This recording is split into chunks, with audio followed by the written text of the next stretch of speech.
Hello बच्चों, good morning. आज मैं तुम लोगों को रिमझिम हिंदी टेक्स्ट बुक रिमझिम भाग 3 तीसरी कक्षा भाग 3 के नवा पाठ कब आऊं इसको मैं पढ़ाने जा रही हूँ। इस पाठ को पढ़ने तथा पढ़ाने जा रही हूँ। पठन भी सिखा रही हूँ और इसे एक्सप्लेन भी कर रही हूँ। बच्चों, इसे तुम लोग ध्यान से सुन करके समझ करके इसको रीडिंग सीखना। ओके, देखो पाठ 9 कब आऊं। चैप्टर का नाम है कब आऊं। अवंती ने एक छोटी सी रंगाई की दुकान खोली और गांव वासियों के लिए कपड़ा रंगना शुरू कर दिया। सब लोग उसकी रंगाई की प्रशंसा करने लगे। धीरे धीरे उसकी दुकान चल निकली। अवंती की प्रशंसा सुनकर एक सेठ को बहुत ईर्ष्या महसूस होने लगी। अवंती को परेशान करने के लिए वह सेठ कपड़े का एक टुकड़ा लेकर अवंती की दुकान में जा पहुंचा। दरवाजे के अंदर घुसते ही सेठ बुलंद आवाज में बोला, अवंती, जरा यह कपड़ा तो अच्छी तरह से रंग दो। मैं देखना चाहता हूँ तुम्हारा हुनर कैसा है। तुम्हारी काफी तारीफ सुनी है, इसलिए आया हूँ। तो बच्चों, इसमें क्या होता है, अवंती जो है ना बहुत ईमानदार और बहुत मेहनती आदमी रहता है। वह गांव वासियों का कपड़ा जो है रंगता है, रंग करके देता है। जैसे जैसे जैसा चाहिए, जैसा जिस रंग में उनको चाहिए उसी रंग में वह रंग करके गांव वासियों का कपड़ा रंग करके देता है। तो बहुत अच्छे ढंग से काम करता था। उसकी रंगाई की प्रशंसा सारे गांव में फैली हुई थी। तो इसे सुन करके एक सेठ जो है ना, वो उसको जेलस होने लगा, ईर्ष्या करने लगा, उससे चिड़चिड़ाने लगा। चिढ़ करके उसके पास आता है, अरे ये तो बहुत नाम कमा लिया है। तो इसलिए उसके पास एक कपड़ा लेकर के आता है, बहुत घमंड के साथ में उसे परेशान करने के लिए आता है और कहता है, अरे तुम्हारा तो बहुत हुनर, मैंने तुम्हारा हुनर कैसा, हुनर का अर्थ होता है कला, उसकी कला कैसी है, तो तुम्हारी तो तारीफ मैंने बहुत सुनी है, चलो इस कपड़े को रंग दो। तो ऐसा करके कपड़े को देता है।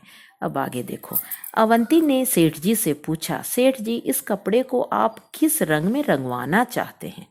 अवंती जो है बहुत नम्र भाव से सेठ जी से पूछता है।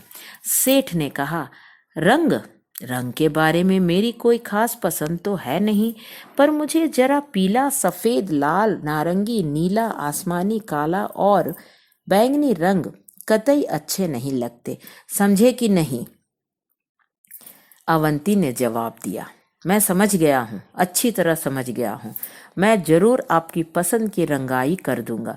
अब बच्चों देखो, सेठ कितना घमंड से कहता है कि क्या रंग चाहिए। कहने पर वो कहता है कि हरा, पीला, सफेद, लाल, नारंगी, नीला, आसमानी, काला और बैगनी रंग जो है मुझे अच्छे नहीं लगते। सेठ ने कहा, अब बताओ कौन सा रंग बचा हुआ है। कोई तो रंग बचा ही नहीं है कि वो अवंती जो है उसको उसके कपड़े को रंग दे। उसने बचा ही नहीं कोई रंग। तो उसको परेशान करने के लिए ये जो सेठ है ना, इतने रंगों का नाम लेकर कहा कि ये रंग मुझे पसंद नहीं, इस रंग को छोड़कर कोई दूसरे रंग में रंग दो। लेकिन और कोई तो रंग बचा ही नहीं है। तो अवंती जो है ना समझ गया, इस सेठ जो है उसको चखाने के लिए उसको परेशान कर रहा है करके वो समझ जाता है। अवंती ने सेठ का मंसूबा भांपते हुए उसके हाथ से कपड़े का टुकड़ा ले लिया।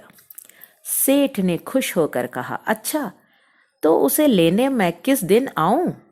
अवंती ने कपड़े को अलमारी में बंद करके उसमें ताला लगा दिया और सेठ से बोला, आप इसे लेने, सुनो बच्चों ध्यान से, आप इसे लेने सोमवार, मंगलवार, बुधवार, बृहस्पतिवार, शुक्रवार, शनिवार और रविवार को छोड़कर किसी भी दिन आ सकते हो। तो बच्चों क्या है, कौन सा दिन बचा है बताओ तो। सप्ताह में 7 दिन है ना, 7 दिन तो मना कर दिया उसने। अवंती भी जैसे सेठ ने कहा वैसे ही, जैसे उसने कहा वैसे ही ये भी उसको परेशान करने के लिए उसका जवाब ठीक उसी तरीके से इसने भी दिया कि सोमवार, मंगलवार, बुधवार, बृहस्पतिवार, शुक्रवार और शनिवार, रविवार को छोड़कर किसी भी दिन आ जाओ। अब तुम बताओ बच्चों, सप्ताह के 7 दिनों का नाम बता दिया। सप्ताह के 7 दिन छोड़ करके कोई भी दिन आ जाओ, ऐसा कहा अवंती ने। अब बताओ सेठ कैसे आएगा? सेठ समझ गया, उसकी चाल उल्टी पड़ चुकी है। तो अब समझ गया, अब वो जो है ना वो अब शर्मिंदा होने लगा। कौन? सेठ। अतः अब देखो क्या होता है। सेठ समझ गया कि उसकी चाल उल्टी पड़ चुकी है, अतः भलाई धीरे से खिसक लेने में ही है। फिर उस सेठ ने दोबारा अवंती की दुकान में घुसने की हिम्मत नहीं की। समझ में आया बच्चों? सेठ जो है ना उसकी चाल उल्टी पड़ चुकी है। वो अब जो अवंती इस तरह से कहा ना, अब वो उसका मुंह बंद हो गया, बोलती बंद हो गई। तो अब वहां से किसी तरह भाग निकलने का कोशिश किया।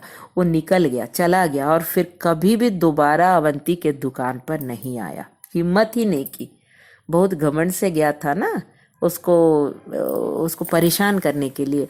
वो खुद परेशान होकर के वापस चला गया। तो बच्चों, कभी भी नम्र भाव से बातें करनी चाहिए, किसी से भी नम्र भाव से और अच्छे ढंग से, और किसी की प्रशंसा सुन कर के ईर्ष्या भाव महसूस नहीं करना चाहिए, बल्कि खुश होना चाहिए कि चलो बहुत अच्छा है। तुम भी उसकी प्रशंसा करो और तुम भी कोई ऐसा अच्छा काम करो जिससे कि लोग तुम्हारी भी प्रशंसा करें। ओके, थैंक यू बच्चों। इस पाठ को मालूम है किसने लिखा? R.S. त्रिपाठी जो है ना इस पाठ को लिखा है। ओके, थैंक यू बच्चों।